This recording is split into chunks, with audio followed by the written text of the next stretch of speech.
Este podcast se presenta gracias al programa de apoyo al periodismo independiente del Grupo Bancolombia, porque una sociedad mejor informada está más protegida.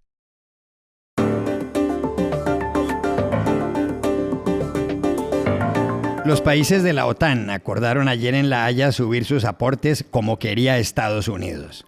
¿Fue Trump el gran ganador de esta cumbre? En Nueva York, los demócratas han elegido como candidato a la alcaldía a Zohran Mamdani, del ala izquierdista del partido. ¿Qué significa esto?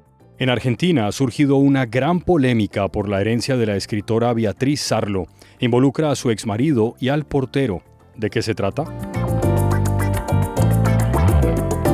Hola, bienvenidos a Y esto no es todo, el podcast del Georgetown Americas Institute de la Universidad de Georgetown en Washington, D.C.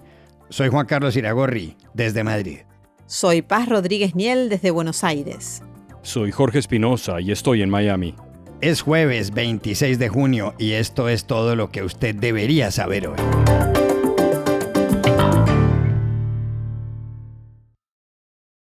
La seguridad del mundo occidental, especialmente la de Norteamérica y Europa, salió ayer fortalecida en La Haya, donde tuvo lugar la cumbre de los 32 países que componen la Organización del Tratado del Atlántico Norte, la OTAN. El principal acuerdo al que llegaron de forma unánime los jefes de Estado y de Gobierno, encabezados por el presidente de Estados Unidos, Donald Trump, es que desde ahora y hasta 2035, los países miembros subirán del 2 al 5% de su Producto Interno Bruto los aportes a la alianza. En una rueda de prensa, Trump dijo que con ese incremento la OTAN será más fuerte. En otra, criticó al presidente del gobierno español, Pedro Sánchez, que trató de oponerse a la subida. España es terrible, dijo Trump, y amenazó hacerla pagar en las negociaciones comerciales bilaterales. They're going up to 5%. That's a big, from 2%. And a lot of people didn't even pay the 2%. So I think that's going to be very big news. NATO is going to become very strong with us. I like Spain. I have so many people from Spain that it's a great place and they're great people. But Spain is the only country out of all of the countries that refuses to pay. And, so they want a little bit of a free ride, but they'll have to pay it back to us on trade. La OTAN, cuya sede queda en Bruselas, fue creada en 1949 tras el final de la Segunda Guerra Mundial. El famoso artículo 5 de su carta dice que un ataque armado contra cualquiera de los Estados miembros será considerado como un ataque contra todos. Eso garantiza la defensa en grupo. La cumbre tuvo lugar justo tras el cese al fuego entre Israel e Irán y tras los poderosos bombardeos de Estados Unidos contra instalaciones nucleares iraníes. El secretario general de la OTAN es el neerlandés Mark Rutte, que se deshizo en elogios frente a Trump en las últimas horas. ¿Es Donald Trump el gran ganador de esta cumbre, sobre todo cuando acaba de anunciar la tregua entre Israel e Irán y de atacar centros nucleares iraníes? Llamamos anoche, aquí en Madrid, a José Manuel Calvo, exdirector adjunto de El País y director de calidad de The Objective. Juan Carlos, a corto plazo, Donald Trump sale ganador de esta cumbre. Ha conseguido que los países de la alianza se comprometan a aumentar significativamente sus gastos en seguridad y defensa a lo largo de los próximos 10 años. La firma del acuerdo muestra en líneas generales una imagen de unidad que tiene sus puntos oscuros. A nadie le gusta gastar más, a los norteamericanos desde luego no, y por eso las presiones, y a nadie le gusta la manera de negociar que tiene Trump en asuntos de seguridad y defensa y en asuntos económicos y comerciales. Pero lo importante es lo importante, la alianza sigue ahí y sigue ahí su artículo 5 que garantiza la defensa mutua entre los aliados. Objetivo logrado. Ha dado la nota el presidente del gobierno español, Pedro Sánchez, que a pesar de haber firmado el acuerdo unánime en el que se aprueba el incremento de la contribución y la cifra establecida, se empeña en decir que España aportará menos que el resto. Sánchez está cercado por casos de corrupción, supedita todo a seguir en el poder como sea, con los aliados que sea, y su pose en La Haya, que le llevó incluso a apartarse del resto de los líderes en el momento de la foto de familia, trata de ganar votos a la desesperada entre el electorado izquierdista en las próximas elecciones. Que su soledad o su enfrentamiento con Trump, que aseguró que España pagará el doble en aranceles comerciales, le vayan a costar caro a este país, no es algo que le preocupe especialmente.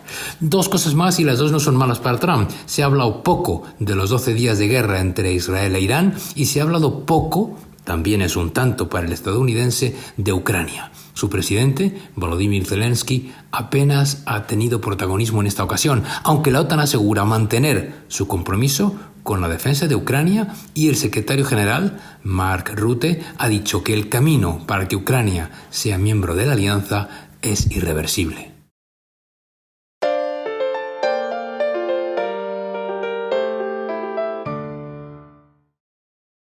En Nueva York se acaban de celebrar unos comicios que determinarán el destino de la ciudad y que probablemente van a influir en el futuro político de Estados Unidos. Ese día se celebraron las elecciones primarias en las que el Partido Demócrata escogía su candidato a la alcaldía. El resultado sorprendió. El ganador no fue, como muchos pensaban, el exgobernador de Nueva York, Andrew Cuomo, que renunció en 2021 por señalamientos de acoso sexual y que estaba apoyado por multimillonarios, como el exalcalde Michael Bloomberg y el financista Bill Ackman.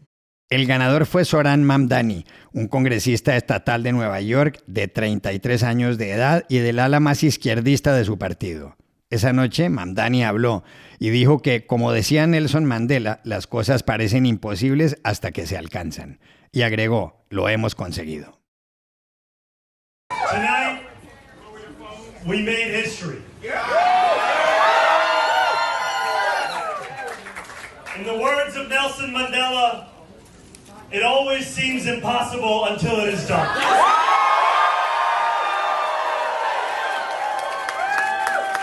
My friends, we have done it.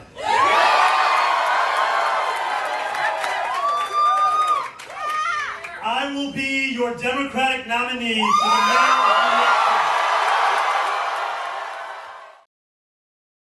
Si Mamdani es finalmente el candidato, los resultados se confirmarán el mes que viene. Lo más probable es que sea elegido alcalde el 4 de noviembre. Nueva York es una ciudad demócrata y sería muy raro que los republicanos o los independientes lo derroten. Mamdani nació en Kampala, en Uganda, en 1991. Su padre, indo-uganés, es profesor de la Universidad de Columbia. Su madre, indoamericana, es cineasta. En su campaña, Mamdani habló de más impuestos para los ricos, buses públicos, vivienda asequible y mercados propiedad de la ciudad. Todo eso aterra a los banqueros de Wall Street y al presidente Donald Trump, que ayer calificó a Mamdani de comunista lunático al 100%. Por contraste, muchos consideran que esta elección debe marcar la pauta de hacia dónde debe enrutarse el Partido Demócrata. Pero, ¿por qué Zohran Mamdani derrotó con un 44% de los votos a Andrew Cuomo, que obtuvo el 37% y que pertenece a una de las dinastías demócratas más importantes de la capital del mundo? Llamamos ayer a Jesús García, editor político de El Diario New York. Uno de los principales motivos por los que Mamdani logró ganar la elección primaria en Nueva York pues es el hecho de cómo se acercó a la clase trabajadora, algo que el Partido Demócrata había enfrentado como crítica debido justamente a ese distanciamiento que se consideraba que había tenido en los últimos años y que lo llevó incluso a perder la elección general en el 2024 como parte de los análisis que se realizan, ¿no? a nivel nacional, pero particularmente en la ciudad de Nueva York. Mamdani habló a la gente directamente, le habló sobre las problemáticas de vivienda, le habló sobre el costo del transporte público y la calidad, es decir, se acercó a las problemáticas de estas clases que son importantes y que hacen el día a día de la ciudad de Nueva York. Incluso también habló y se enfrentó contra Tom Homan, el zar de la frontera del gobierno del presidente Donald Trump, debido a las operaciones que se están realizando en varias partes del país y particularmente en la ciudad de Nueva York. Hay que recordar que la ciudad alberga aproximadamente 3.1 millones de inmigrantes y eso representa el 38% de la población total. No todos son indocumentados, pero hay muchas familias mixtas que enfrentan la problemática sobre inmigración que está teniendo pues el gobierno federal. Entonces, todo todas estas temáticas pues llevaron a conectar muy bien con su campaña y pues obviamente se vio, por ejemplo, el sábado pasado en su último evento público donde Mamdani demostró que conecta fácilmente con la gente de la calle, es decir, con los votantes de a pie, no con aquellos votantes, digamos, que representan a ciertos grupos de poder ya establecidos en Nueva York. Les habla de frente, o sea, lo vimos cómo genera confianza al saludar a las personas, muchas veces en su propio idioma, por ejemplo, incluido el español. Entonces, pues varios elementos se conjuntaron, pero yo creo que el más importante es volver a la clase trabajadora.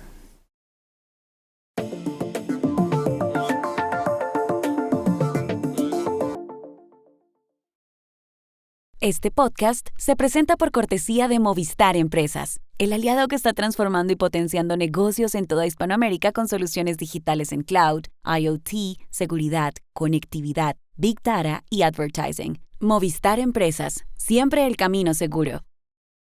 Y este podcast se presenta con el apoyo del Grupo Tecnoglass, el poder de la calidad. Diseñamos, fabricamos y comercializamos vidrios, ventanas y fachadas de calidad mundial. Más información en www.tecnoglass.com.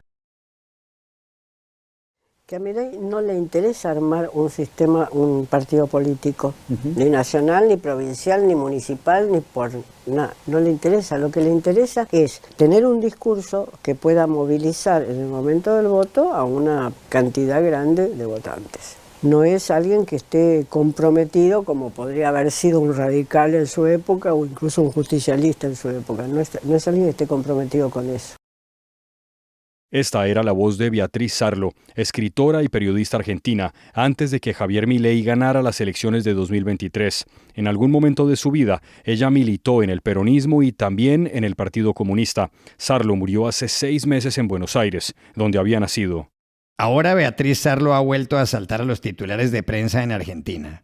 El caso, que tiene pensando a docenas de abogados, se relaciona con su herencia, con su exmarido y con el portero del edificio donde vivía. ¿Cómo es toda esta historia, Paz? Beatriz Sarlo fue una de las más brillantes ensayistas y profesoras de literatura argentinas. Murió el 17 de diciembre pasado y dejó una muy rica colección de libros y discos, además de 2 departamentos en la ciudad de Buenos Aires. Como bien decías, su herencia hoy está en disputa. Por un lado, su marido, de quien estaba separada desde hacía más de 50 años, reclama que la justicia lo reconozca como su único heredero. Ya adelantó que su objetivo es crear un fideicomiso para preservar los bienes de Sarlo. Ella no tuvo hijos, pero la historia tuvo un giro sorprendente. Apareció el portero del edificio donde vivía Sarlo con una nota que, según informó a la justicia, fue escrita de puño y letra por ella.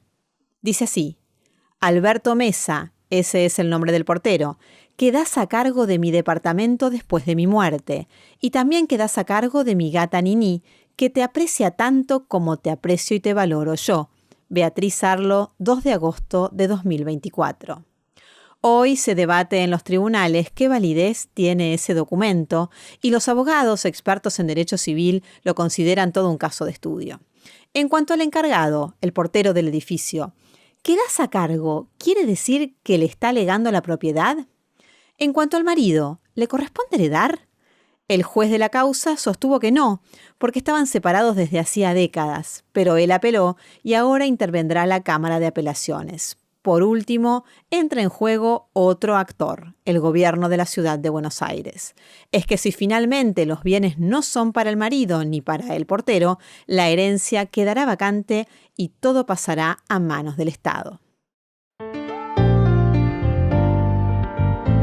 Y estas son otras cosas que usted también debería saber hoy. En el Ecuador, el presidente Daniel Noboa anunció ayer la captura en un búnker de una vivienda en Manta de José Adolfo García Villamar, alias Fito, el delincuente más buscado del país. Fito, jefe de la banda Los Choneros, se había fugado de la cárcel regional de Guayaquil en enero de 2024, donde cumplía una condena por narcotráfico y homicidio. Al momento de grabar este podcast, Noboa completaba los trámites para extraditarlo a Estados Unidos. La expresidenta argentina Cristina Kirchner, en prisión domiciliaria por corrupción desde la semana pasada, le ha pedido a la justicia que le permita recibir visitas sin autorización. Como los jueces que la condenaron rechazaron el pedido, ha recurrido a la Cámara de Casación, máximo tribunal penal, que convocó a una audiencia el 7 de julio. Por otro lado, diputados y senadores de su partido dijeron ayer que planean verla cuando quieran y sin pedir permiso, en un claro desafío a la rama judicial. El Departamento del Tesoro de Estados Unidos dijo ayer que 3 bancos mexicanos, Cibanco, Intercam y Vector, contribuyen al envenenamiento de los estadounidenses porque hacen transferencias de dinero de carteles que suministran fentanilo. El departamento añadió que los activos de Intercam suman $4.000 millones, los de Cibanco $7.000 millones y los de Vector $11.000 millones. Y aquí termina Y esto no es todo, donde siempre habrá más. En la producción estuvo John F. Burnett. Pueden suscribirse a este podcast en nuestro sitio web y estonoestodo.georgetown.edu, seguirnos en nuestras cuentas de X y de Instagram, @yestonoestodo, y buscarnos en nuestro canal de YouTube. Gracias por oírnos. Chao. Hasta la próxima.